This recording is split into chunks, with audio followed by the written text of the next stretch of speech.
लोकसभा चुनाव 2024 में बीजेपी के लिए दिल्ली से जो तस्वीरें आई, जो नतीजे आए, वो बेहद सुखद रहे। ये कहिए कि 100% का स्ट्राइक रेट रहा। 7 की 7 सीटों पर बीजेपी का कब्जा रहा। खासतौर पर चांदनी चौक सीट की अगर बात करते हैं, जहां पर बीजेपी के कई दिग्गजों ने अपने झंडे गाड़े। इस बार एक नाम और जुड़ा, प्रवीण खंडेलवाल का, जो कि हमारे साथ में इस वक्त है। चांदनी चौक से चुनाव जीते नवनिर्वाचित सांसद। बहुत बहुत स्वागत है प्रवीण जी आपका भारत 24 पर। तो एक बड़ी जीत आपको हासिल हुई है। बहुत बहुत धन्यवाद पूजा जी। चांदनी चौक की जनता ने आपको इतना सारा प्यार दिया है कि अब संसद में उनके मुद्दों की गूंज, उनके मुद्दों की आवाज आपको पहुंचानी है। सबसे पहले चांदनी चौक की जनता को क्या कहना चाहेंगे? मैं केवल चांदनी चौक की जनता को यही कहना चाहता हूं कि उनके स्नेह, विश्वास और समर्थन के लिए मैं उनका आभार व्यक्त करता हूं। और मेरी जिम्मेदारी बढ़ गई है। मैंने चुनाव प्रचार में जो भी वादे किए, वचन दिए या संकल्प लिए हैं, मैं एक एक ये वादे को, वचन को, संकल्प को पूरा करूंगा। और चांदनी चौक की तस्वीर बदलने में मैं अपनी पूरी जी जान की कोशिश करूंगा और मुझे उसमें मेरे क्षेत्र के लोगों का समर्थन चाहिए। क्योंकि आपने कहा कि जो मैंने वादे किए मैं उनको हूबहू जरूर पूरा करूंगा। चांदनी चौक में व्यापारियों की तादाद बहुत ज़्यादा है, उन सबको साथ लेकर चलना, उनकी तमाम समस्याओं के समाधान पर फोकस करना, उसके लिए कोई रोड मैप आपने तैयार किया? जैसे पीएम मोदी ने कहा कि हमारे पास में 125 दिन का पूरा खाका तैयार है कि हम क्या करने जा रहे हैं। ऐसे ही आपकी क्या प्लानिंग है? देखिए, मैंने भी मेरी कॉन्स्टिट्यूंसी के लोगों से लगातार बातचीत की है। मैंने भारतीय जनता पार्टी संगठन के लोगों से बातचीत की है और 2-3 दिन के अंदर अंदर मैं अपना रोड मैप शेयर करने जा रहा हूं। और 11 जून से मैं लगातार कॉन्स्टिट्यूंसी में रहने वाला हूं। लोगों की जो समस्याएं हैं मैं उनको सॉल्व करूंगा। और मेरा मैंडेट यही है कि काम ऐसा करना है कि किसी की आंख में आंसू ना आए और हर चेहरे पर मुस्कुराहट हो। आप उनके प्रमुख मुद्दों की अगर बात करें तो उनके प्रमुख मुद्दों को आप क्या मानते हैं? देखिए, बहुत सारे मुद्दे हैं। एक वर्ग ऐसा है जो आज भी नर्क का जीवन व्यतीत कर रहा है। पिछले 10 सालों में अरविंद केजरीवाल की सरकार ने मेरे कॉन्स्टिट्यूएंसी को पूर्ण रूप से उपेक्षित रखा है, जिसके कारण से अनेक समस्याएं हैं। पीने का पानी नहीं मिलता, बिजली की जो आमद काफ़ी कम है, जगह जगह पर बिजली के लटके हुए तार हैं, साफ़ सफाई की कोई व्यवस्था नहीं है, पार्किंग की अलग प्रॉब्लम है, ट्रैफिक की बहुत बुरी हालत है। ऐसे एक नहीं, बहुत सारी बुनियादी समस्याएं हैं जो हम सबको मिलकर के ठीक करनी है।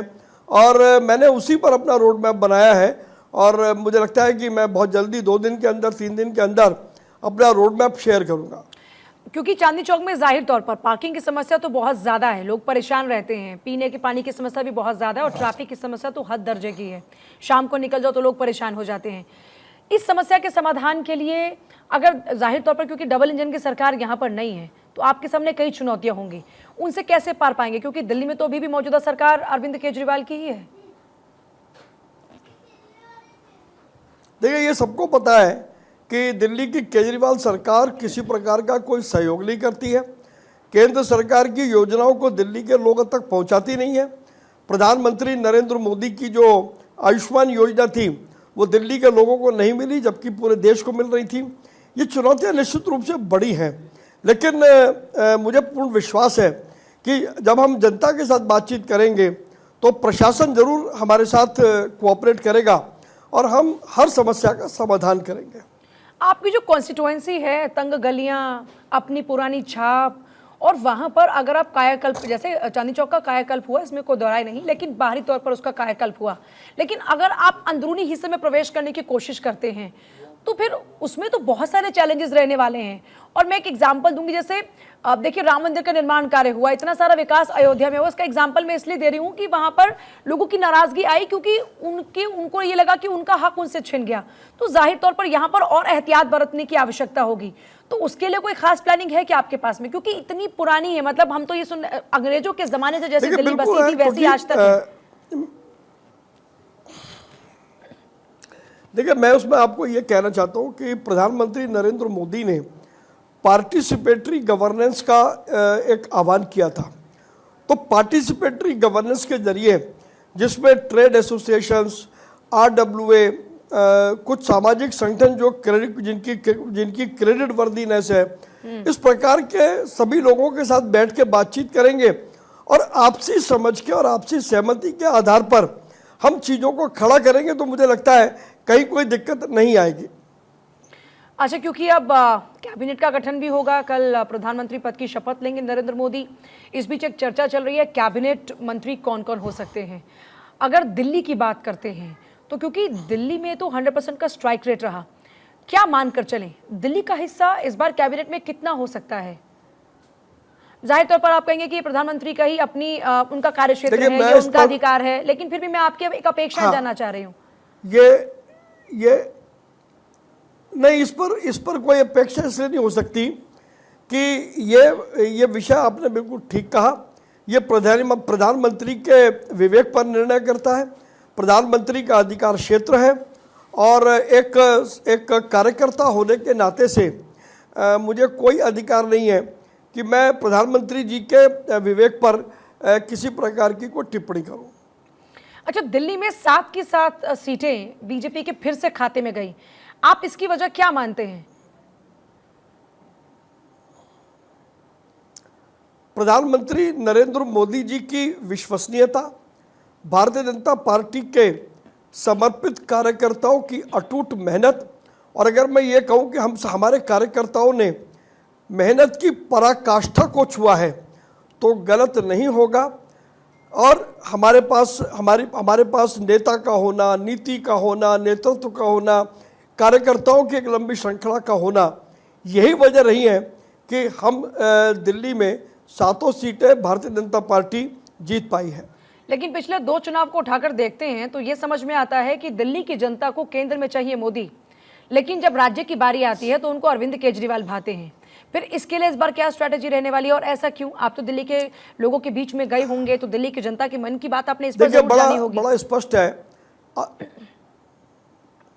बड़ी बात स्पष्ट है, और जो 90 दिन के चुनाव प्रचार में मुझे दिखाई दिया, दिल्ली की जनता को पता लग चुका है कि केजरीवाल फर्जीवाल है। वो केवल आरोप लगा सकते हैं और केवल भ्रम का वातावरण बना सकते हैं। जब अब तक जो उन्होंने घोषणाएं की है, उन्होंने कहा बसों में महिलाओं के लिए मार्शल होगा, मार्शल का नहीं पता। उन्होंने मोहल्ला क्लिनिकों के बारे में बहुत सारी बातें कही, मोहल्ला क्लिनिक की हालत क्या है ये हम सबको पता है। उन्होंने इसके अलावा अपने शिक्षा मॉडल को बेहतरीन बताया, शिक्षा मॉडल की असलियत सामने आ गई, शराब घोटाला सामने आ गया। तो इन सारी बातों से केजरीवाल एक्सपोज हो गए हैं, अरविंद केजरीवाल की सरकार एक्सपोज हो गई है। और इस कारण से हम सब ने ये संकल्प लिया है कि हम आने वाले विधानसभा के चुनावों में भारतीय जनता पार्टी को सत्ता में लेकर के आएंगे, ताकि दिल्ली में भी डबल इंजन की सरकार हो और हम दिल्ली के लोगों की और बेहतर सेवा कर सकें। तो क्या ये मानकर चलें कि दिल्ली की जनता की बेहतर सेवा करने के लिए थोड़ा आपको इंतजार करना पड़ेगा, क्योंकि बतौर सांसद उनकी पानी की समस्या, इसके अलावा उनकी और जो बेसिक समस्याएं हैं, उसके लिए सांसद से ज्यादा जिम्मेदारी वहां की जो राज्य की सरकार है, वहां की जो MCD है, उनकी हो जाती है, क्योंकि ये बिल्कुल उनकी स्थानीय समस्याएं जिनका जिम्मा ही उधर रहता है। नहीं पूजा जी, मैं आपको ये स्पष्ट कर दूं कि विधानसभा के चुनाव अभी 6-8 महीने बाद आएंगे, तब तक हम हाथ पे हाथ धर के बैठने वाले लोग नहीं हैं। मैंने आपको बताया, मैं 11 जून से अपने कॉन्स्टिट्यूएंसी पे जा रहा हूँ, और मैंने जैसा कहा कि मैंने जो भी वादे किए, मैंने संकल्प लिए, चाहे वो जल विभाग का हो, चाहे वो बिजली विभाग का हो, चाहे वो किसी विभाग का हो, प्रशासन को हमारी बात को सुनना पड़ेगा और हम सुनवा करके रहेंगे, समस्याओं का समाधान करा करके रहेंगे। सर, फिर एक सवाल ये भी आ जाता है कि अभी भी तो आप ही लोग वहाँ से सांसद चुने, आज आप नहीं तो आज आप हैं, कल दूसरे थे, लेकिन फिर ये समस्या का समाधान अब तक क्यों नहीं हो पाया? मतलब इसमें क्यों देरी हो रही है?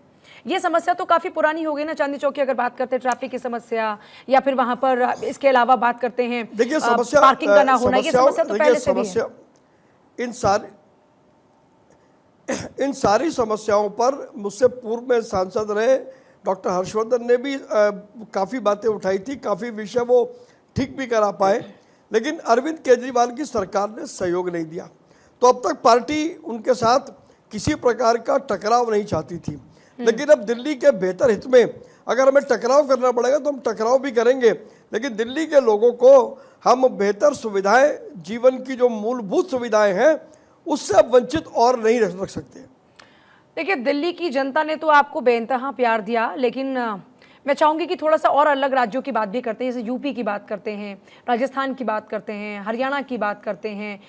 इन राज्यों में जो नुकसान हुआ, आप इसकी वजह क्या मानते हैं? ऐसा क्या हो गया? मतलब जो जनता को चाहिए था वो दिया, जैसा कि आप लोग कहते हैं, लेकिन फिर उसके बाद भी ये जो कमी रह गई, इसकी क्या वजह आप लोग मानते हैं? क्योंकि चिंतन तो चल रहा होगा।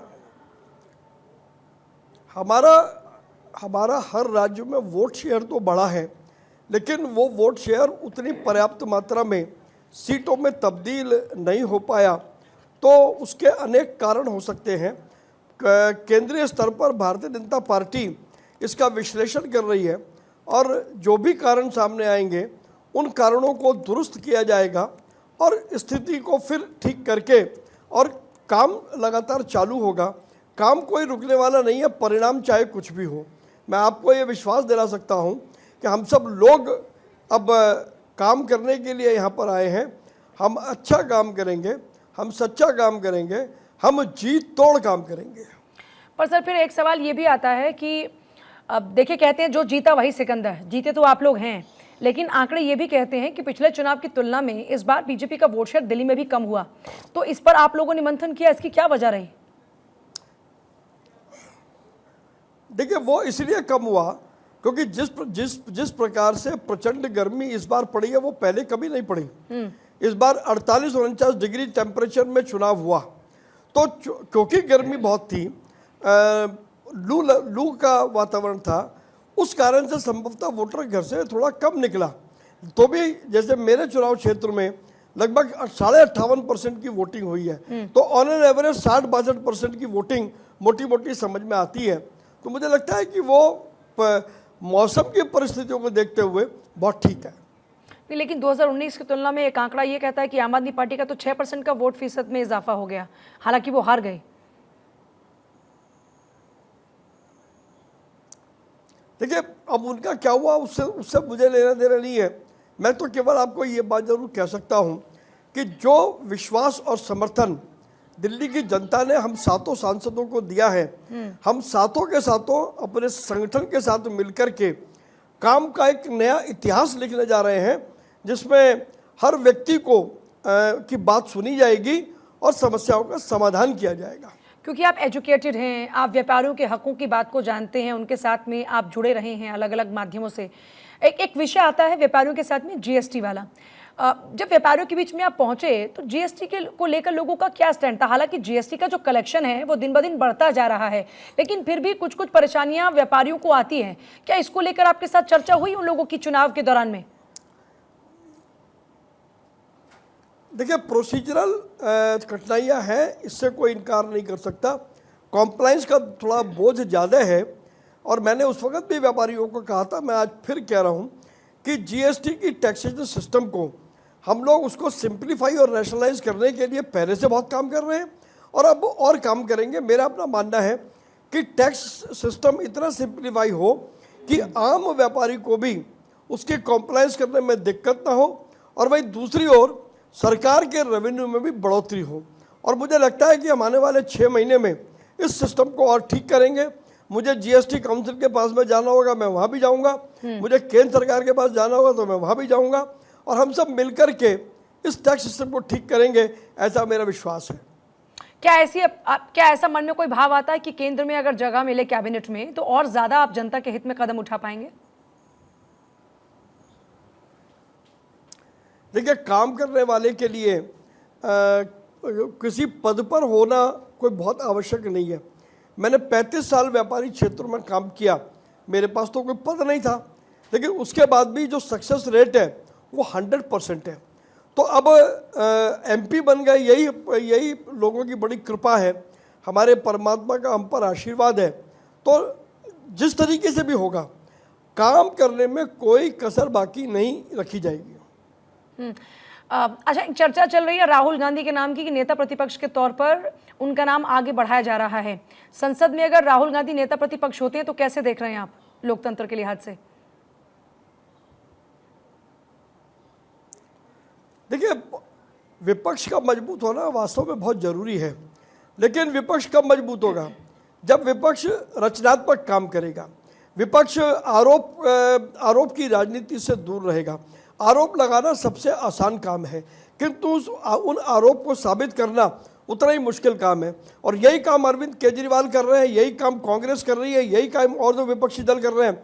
आप देखें तो धीरे धीरे करके इन विपक्षी दलों की जो प्रामाणिकता है वो जनता की निगाहों से समाप्त हो चुकी है। इसलिए मैंने कहा है कि इन सब पार्टियों को आत्ममंथन करना चाहिए और कहीं ना कहीं अपने विचारों में सकारात्मकता लाएं, तो जनता इनसे भी बात करेगी और इनको भी सफलताएं मिलेंगी। अच्छा, लोगों के मन में फिर भी एक भाव है भाई, सांसद जीते, रिपीट भी हो रहे थे, लेकिन फिर इस बार बदलाव करना पड़ा। हालांकि ये पुरानी बात होगी, लेकिन फिर भी ये एक सवाल है लोगों के जो मन में रह रहकर आ रहा है। और क्या ये फॉर्मूला सही साबित हुआ, जो एन मौके पर चेहरे बदले गए, नए चेहरों को मौका दिया गया? देखिए, मैं आपको बताता हूँ पूजा जी, Bharatiya Janata party cadre based party है। यहाँ हर समय पर लोगों को अलग अलग स्थानों पर मौका मिलता है। और इस बार क्योंकि ये संगठन बेस दल है, तो यहाँ पर समय समय पर कार्यकर्ताओं के रोल बदलते रहते हैं। इससे पहले मैं व्यापारिक क्षेत्र में था, अब मुझे आदेश हुआ कि मुझे चुनाव लड़ना है तो मैं चुनाव लड़ रहा हूँ। इसी प्रकार से जिन लोगों के टिकट इस बार नहीं मिले, उनके लिए अलग भूमिका पार्टी ने तय कर रखी होगी। थोड़ा सब्र रखिए, मुझे लगता है कि उनकी भूमिका सामने आ जाएंगी। आपको ऐसी उम्मीद थी, आपने सोचा था कि आप चुनाव लड़ेंगे, जीतेंगे, सांसद बनेंगे? और जब ये मैसेज आपको मिला तब आपका किस तरह का रिएक्शन था? मैं केवल यही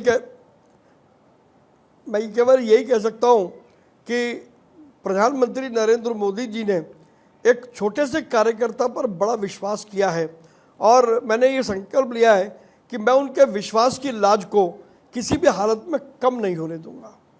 लेकिन सर, आप कह रहे हैं कि 2 दिन बाद आप बताएंगे कि क्या रोड मैप होगा चांदनी चौक की समस्याओं को लेकर। मैं चाहूंगी कुछ तो प्रकाश आप डालें, क्योंकि जनता बेसब्री से इंतजार कर रही है कि नेता ने क्या प्लानिंग की है, क्या रोड मैप होगा। कुछ तो थोड़ा प्रकाश डालिए उस पर।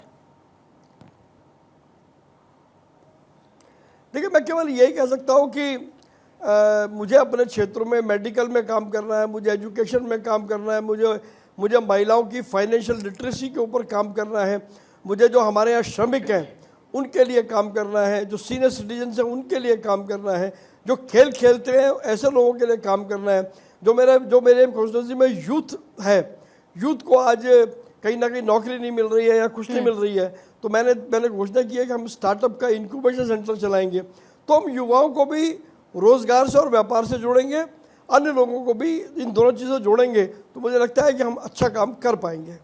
अच्छा, मैं क्योंकि चुनाव की कवरेज पर थी और मैंने कई पोलिंग बूथ पर जब विजिट किया तो मैंने देखा कि काफ़ी सारे लोगों का नाम कटा हुआ था, लिस्ट में देख रहे हैं नाम कटा हुआ है, फिर जो पोलिंग एजेंट्स बैठे होते हैं उनके पास जा रहे हैं तो वहाँ पर जाके थोड़ा क्रॉस चेक करते हैं तो नाम मिल जाता है। कुछ इस तरह की शिकायतें आप तक भी पहुँची थी क्या? देखिए, मैं ये जरूर कहूँगा कि मतदाता सूची का एक बार पुनर्निरीक्षण करने की आवश्यकता है। मतदाता सूची का ये काम तुरंत शुरू होना चाहिए।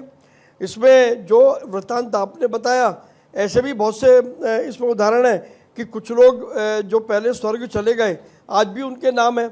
इस प्रकार की अनेक त्रुटियां इस बार चुनाव में वोटर लिस्ट में देखने में आई है और मुझे पूरी उम्मीद है कि इलेक्शन कमीशन ने इसका संज्ञान लिया होगा, नहीं तो हम उनको संज्ञान देंगे और इस डेमोक्रेसी के इस सिस्टम को हम ठीक अवश्य करेंगे। प्रवीण जी, बहुत बहुत शुक्रिया और बहुत सारी शुभकामनाएं आपको। आप जनता के हित में अच्छे कदम उठाएं, अच्छे काम करें और उनकी बेहतरी के लिए आप आगे बढ़ते रहें, इसके लिए बहुत बहुत शुभकामनाएं। बहुत शुक्रिया भारत 24 के साथ जुड़ने के लिए आपका। तो देखिए, प्रवीण जी जो कि कह रहे हैं कि जनता के लिए एक पूरा रोड मैप तैयार किया है, उनके हितों को लेकर, उनके काम करने को लेकर पूरा एक प्लान बनाया है और बहुत ही जल्द उस पर काम करना शुरू भी कर देंगे।